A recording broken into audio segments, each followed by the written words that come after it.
Hi, this is Tom McElroy with Wild Survival Skills. In this video, I'm stranding myself again for a week on a deserted island with Azrael Renee in order to show you all the steps you would take in order to survive. All right, we begin this challenge taking off on a boat from somewhere in Central America to some undisclosed islands. After about an hour, we arrive in a tropical paradise covered in palm trees with only machetes and some camera equipment. Gracias, Pedro. This is absolutely perfect. It couldn't be any better. A beautiful island covered in palm trees, completely deserted. This is every survivalist's dream. So now we gotta get busy. We got to the island with not much time until sunset. In the tropics, the sun moves fast, and we'd have to wait until tomorrow to make our dream shelter. For now, we do what we can, and we make a super quick survival shelter with springy saplings laid over some palm tree logs, covered with bamboo and dead palm leaves to block some wind. All right, definitely not the world's best shelter, but this is a shelter we put together in about an hour. After this, definitely we need to step it up a lot, but this is gonna get us through the night as the sun is setting really quickly.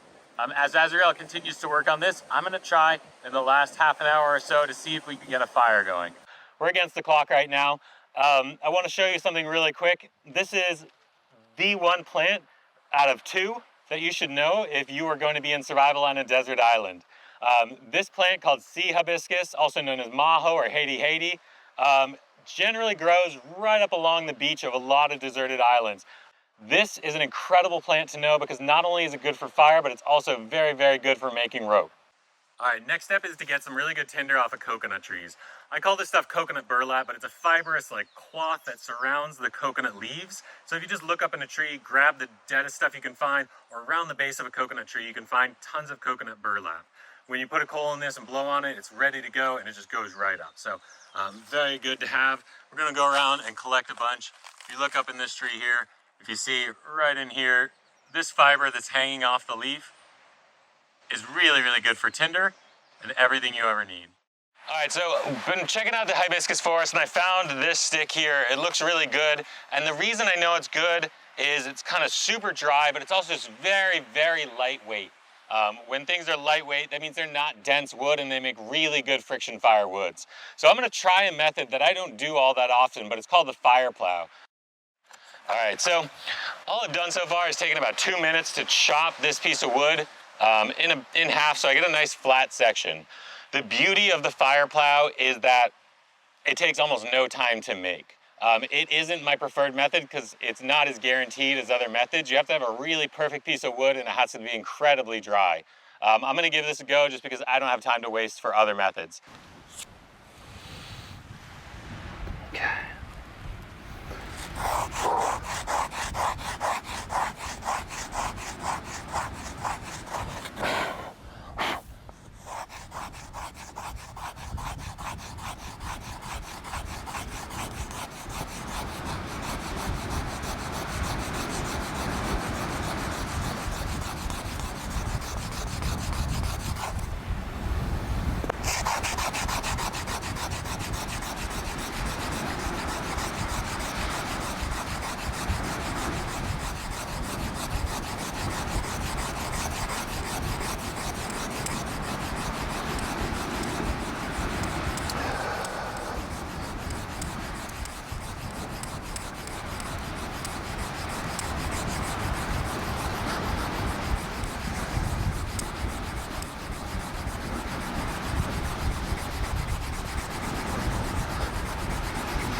I have a call, check it out.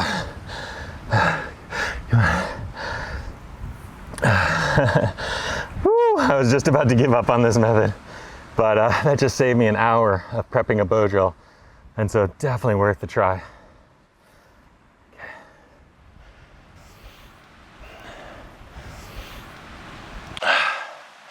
All right, so I'm just gonna let that grow just a little. I wanna make sure I don't mess with it right away.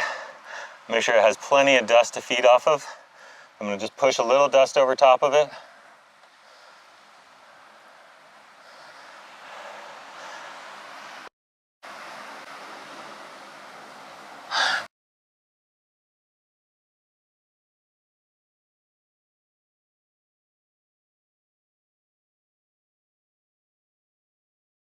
Okay, time to transfer to some tinder. I've got my coconut burlap and some coconut rind and some of that kapok fiber. That should do. Give it a whack. We'll gently knock that in there. Just because of how much wind I have, I don't want to mess with it. All right, here we go.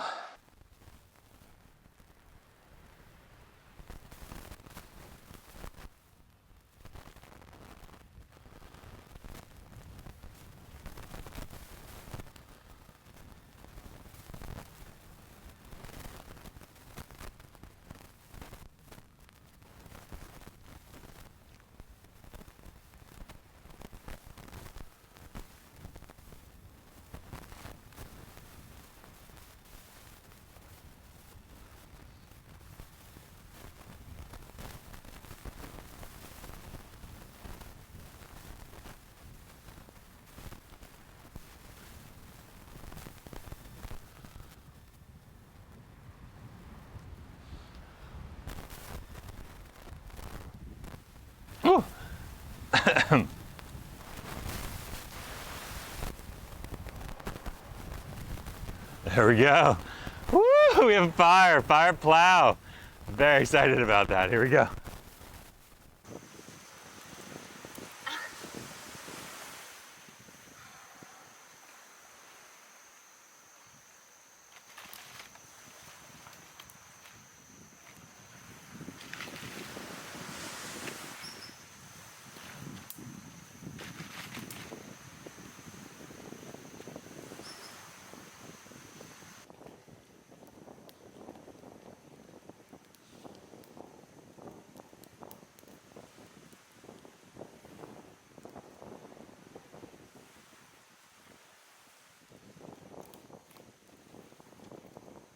All right, so having had only 3.5 hours of light since we got here, due to a little misplanning on my part, we haven't had a great chance to put together a perfect shelter, but we have this really nice survival shelter.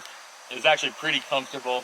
Got the fire going, and Azrael is currently working on burning out a bowl, which we can use for cooking and for purifying water possibly later. But for now, both looking forward to definitely just laying down and getting a good night's sleep. So hopefully this goes well. Definitely super warm with this fire reflecting. Let's see how it goes.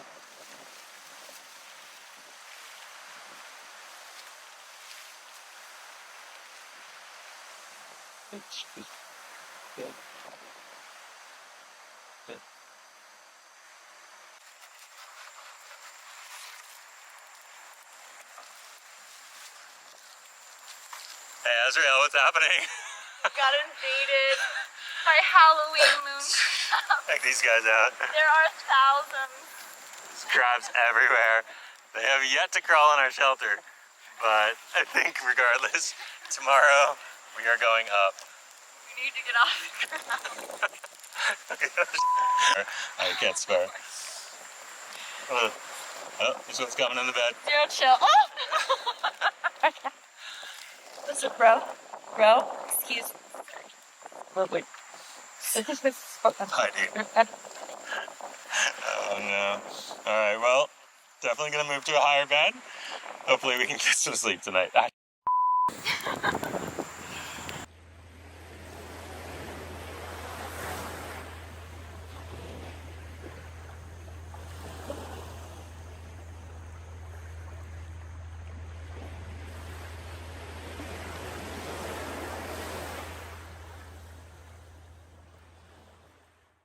Okay, so while last night's shelter was clearly just a survival shelter, we really want to step it up and be comfortable living out here on the beach. And so we need to get up from those Halloween moon crabs that were crawling all over us last night. This beach is absolutely being invaded by them. But more importantly, I want to get up so that we get away from the sand fleas. Any bites from those little fleas during the night were very annoying.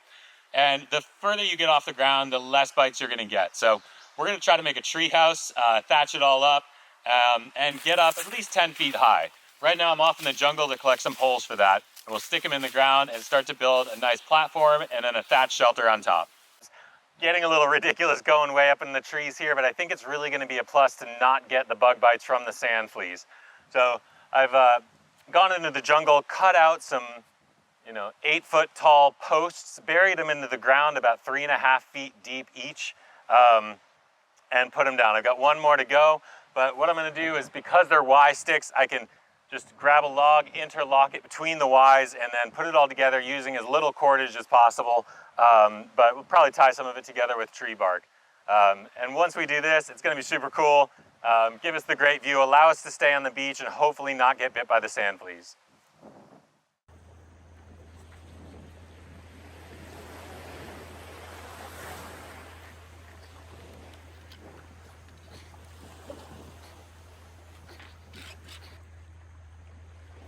So I've added the top platform, scavenged some driftwood and whatever I could find, pieces of bamboo.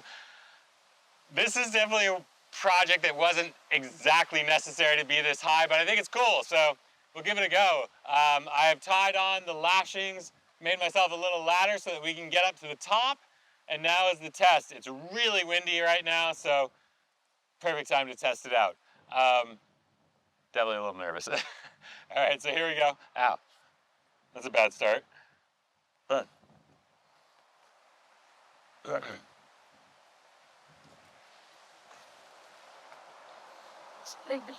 okay, so we've got the bottom floor lifted up about 8 feet or so. Got the roof on, and all we need to do now is thatch in some palms. So got a ton of palm leaves, gotten up into the trees. Probably going to need about 10 or 15 to block the sun and hopefully shed some rain. The best thing to do in this case is not just throw the entire leaf on. What I like to do is split the stem down the middle, and that way all the leaves are facing the exact same direction, carrying the water out and down towards the end of the shelter. In order to split these leaves in half, what I'm going to do is start at the very tip, grab the upper 2 leaves and pull apart, and the whole thing comes apart real easy.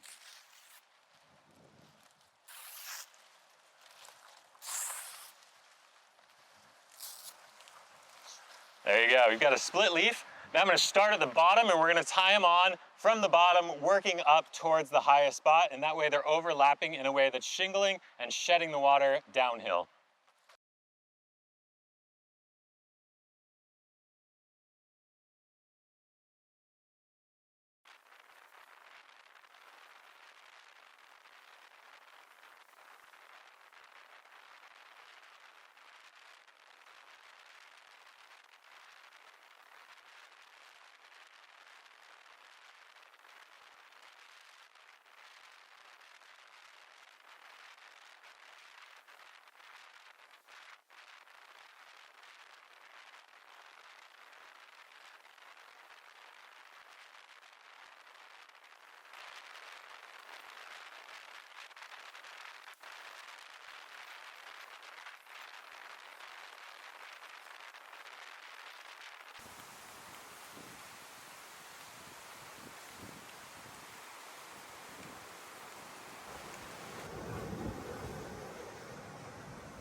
So I would like to forage some of the plants that I've seen around the island, but first I would like to make a basket to carry it in.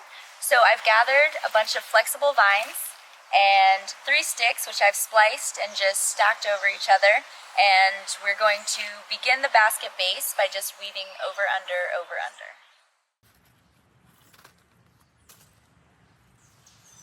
Now that we've secured the base with an over-under pattern, I'm taking 2 vines and working them in a figure 8 around the spokes. As we continue outwards, we're going to eventually stretch the spokes so it becomes a spiraling circle.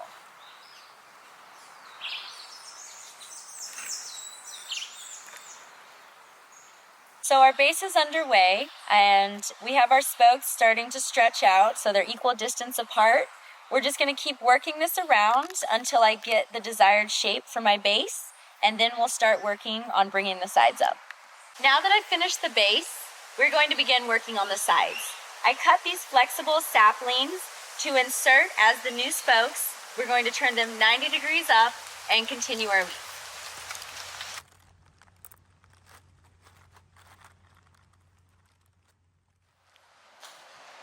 All right, so In survival, there's a few plants that if I see them, my heart leaps because I know if I see that plant, I'm going to survive.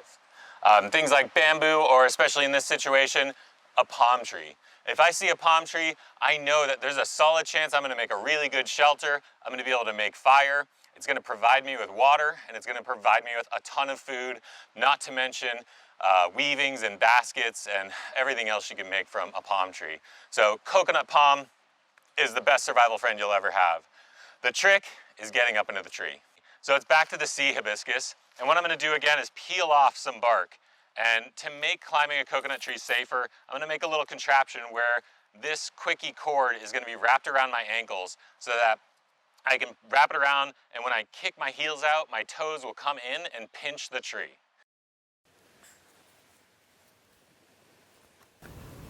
All right, now, while climbing a tree to get coconuts isn't an absolute necessity, it does really help. We can get more than enough water if I can get up into the trees and get the coconuts down in bunches. This is a calculated risk that, because I've practiced, I'm willing to take.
Hey, Az, what you doing?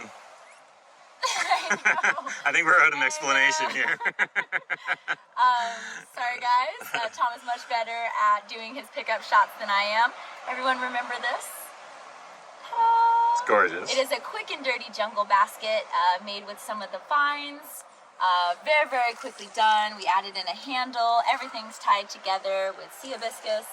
And I went ahead and lobbed off my top ones, my top spokes. So this is our finished product. It's ready to go. You gonna fill it with all the edibles you've already found? Oh my gosh, yes. And then I am going to take you guys out with me this next round. That way we can see all the different plants that I have been collecting so far.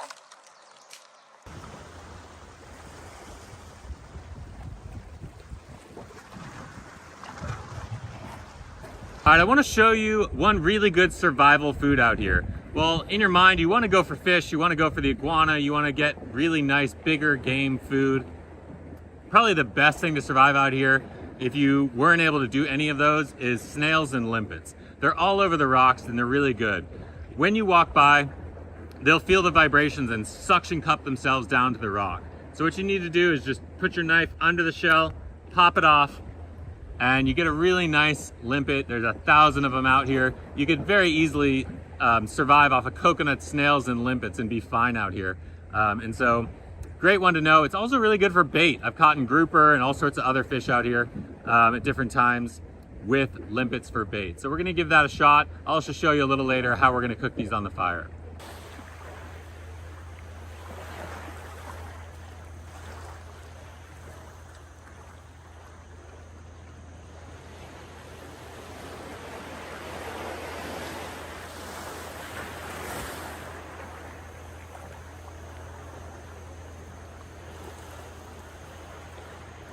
All right, hopefully I'm gonna surprise Azrael with this meal. Am I gonna get extra boyfriend points for this limpet cooked meal? Probably not, but I'm sure she's gonna be really appreciative to have something. So what I'm gonna do is take each limpet and I'm gonna put it upside down in the coals of my fire, heat it up and let it boil in its own shell.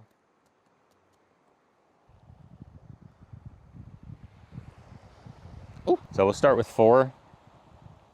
Once I see these they're gonna shrivel up and then start to boil, once that happens, I can cut them out, cut off the back end, and pop that disc of meat in our mouths, and it's pretty good. It's actually way better than you would think it is. Almost has a taste and a texture of abalone. All right, so once you've cut off the back end, you just have this little piece of meat, and it's really tough. Like abalone, you'd probably want to pound it to make it more tender. But for now, we don't really have time for that, so we're just gonna eat these discs of meat. And honestly, it tastes pretty good, besides being really tough. So, really good survival food. Beautiful sunset, great start. And I'm really looking forward to getting going on more projects tomorrow.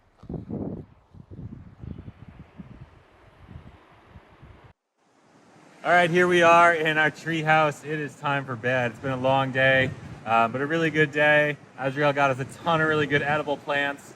At this point out, it's gonna be really focused on getting out there and fishing, setting traps. It's all about food, food, food. But for now, we're just enjoying our little house here. We're about 10 feet up. We got a termite nest burning in the fire. Termites actually put a natural insecticide into their nest, so when you burn it, it keeps the bugs away. We're not being harassed by Halloween moon crabs, obviously. We also don't have any of those sand fleas that we had the night before, so yeah, just doing really, really well up here, and absolutely can't wait for sunrise from this view.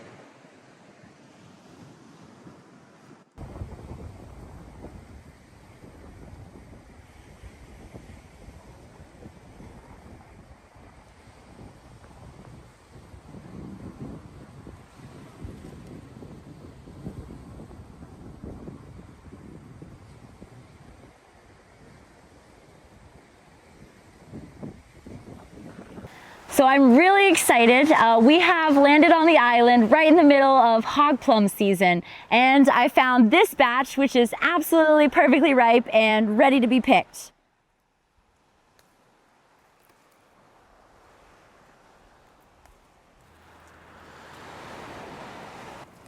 So hog plums make for incredible snacks, or as an ingredient to incorporate into a larger recipe. They have this tangy mango flavor. It would go well with anything else we found on the island, especially fish. So while it would be impossible to learn over 80,000 species of plants that are edible, I feel like it's a smart idea to learn at very least the top 10 plants in your area that you'll be practicing survival that are dangerous.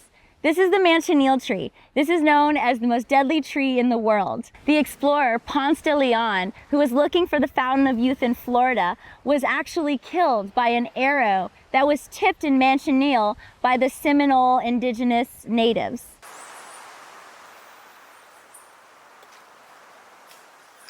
And then, let's be real, that's the one that I want. Okay. Oh wait, this one.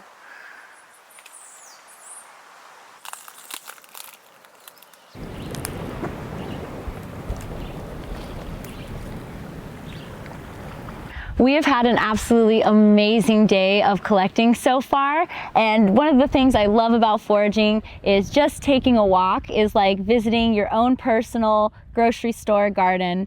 Everything is free and everything is fresh. Here we found a patch of sea purslane, which is a succulent that has a very salty, buttery taste, so it is going to be perfect for any fish dinner that Tom and I put together.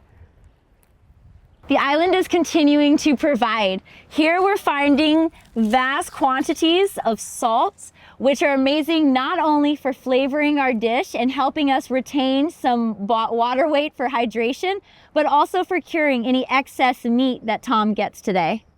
Beep. Beep. Beep.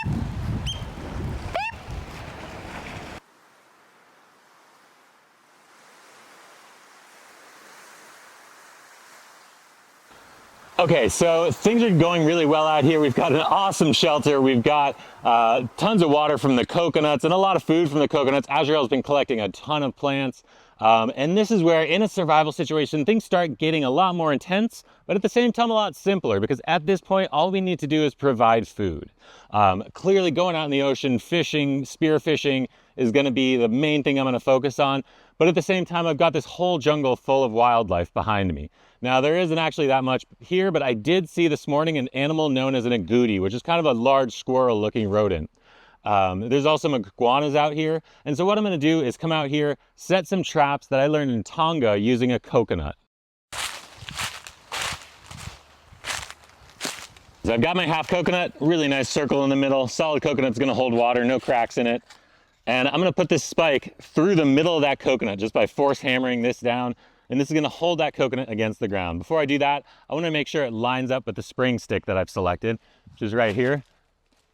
It has a nice whip to it that I can pull this spring stick down and make sure that this is gonna be aligned so that when this trigger mechanism is hit, that spring stick lets loose. So I'd say right about here is a really good spot to hammer that into the ground. So I'm just gonna take a mallet, smash that down until this is really solid. Now I want that spike to go farther down into the coconut than I can reach with the mallet, so I'm just gonna take a stick that I cut and use this to hit that spike a little further down so it doesn't block my trap at all. This is gonna go almost to the base of the coconut, making sure that that coconut now will not move from the ground.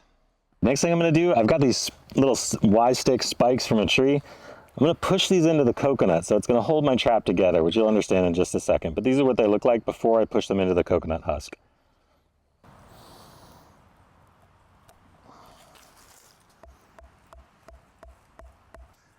All right, so next step is just a regular old straight stick. It's just gonna kind of go in there, and so when it's being pulled up on, this stick is horizontal. All right, now I'm tying on a small bone toggle. Okay, now it's time to set it. I prefer using bone against bone for trigger mechanisms because in human environments, they're a lot more sensitive. Okay, so I take this toggle and I wrap it around the front of this horizontal stick. So it's now pulling up on that, and because my thumb is in the way, this toggle won't flip up. Now if I can replace my toggle with this piece of bone and jam it between the toggle and this backup stick I have just jammed in there, this is gonna hold the whole trigger mechanism together. Now I can set the sensitivity by how much of this bone is touching that toggle. So if I set it very, very sensitive like this, the second the animal touches that, it should snap. Now all I need to do is create a noose from that toggle that goes around the hole, bait the hole, and the second something touches this stick here, the whole trap is gonna spring. Fill it with water and maybe some fruit. Back away and tend to watch it for about 5 minutes. I always like to make sure to watch my traps because sometimes they just kind of slowly creep and then set themselves. So I just want to make sure it's perfectly set, everything's looking good, and then I back away and I don't come up and check it for at least half a day. And even then when I check from far away. I don't walk all the way up and look at it. I try to get a vantage point where I can look from far away so I don't add any more scent to this area.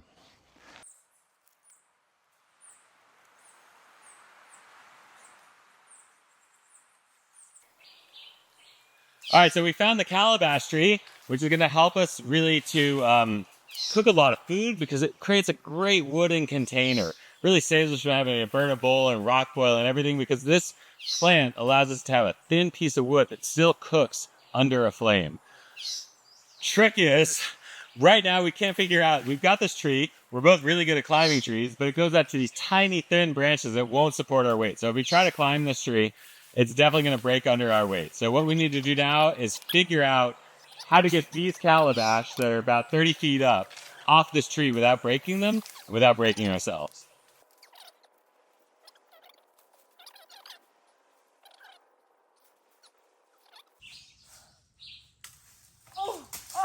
That's okay.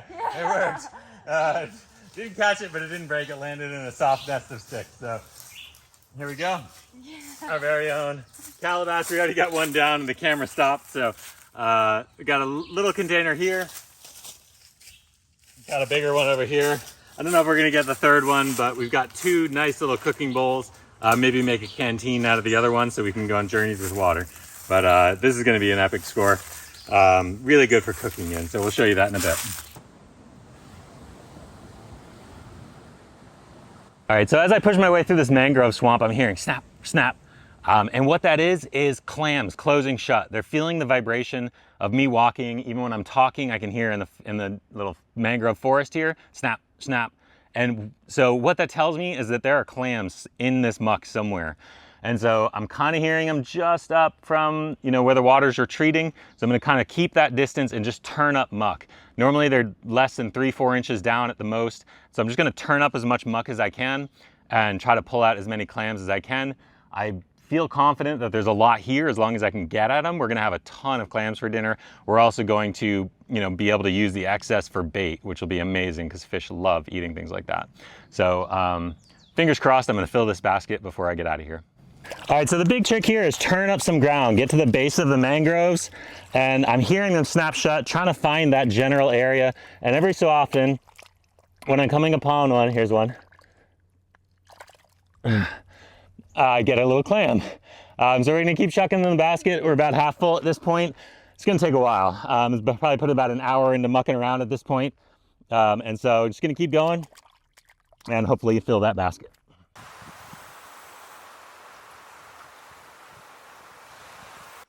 All right, so it is the end of a very muddy day. I was able to get a basket full of these clams, and honestly, I feel like we could probably live out here for a month or longer just getting those clams every day. It's a muddy mess, but it's well worth it. They're super tasty. What we've done is created a little oven off to the side of our fire. You never want to cook the calabash directly over the flames, but we've propped it up with 3 coconuts on the side, put the calabash in the middle and hot coals underneath. We keep feeding in there. We've brought this coconut milk to a boil. Inside of that, we've got the hog plum, which is the strong citrus taste, mixed with the clams, and we've made like kind of a Thai soup out of this. So absolutely amazing. Owe it all to Azrael for cooking up what we've got today. And this is absolutely gourmet. So really, really good step up in our survival situation here. Hopefully tomorrow we get even more fish and we can continue on this Polynesian diet. But for now, we are just going to feast on clams and hopefully get a good night's sleep.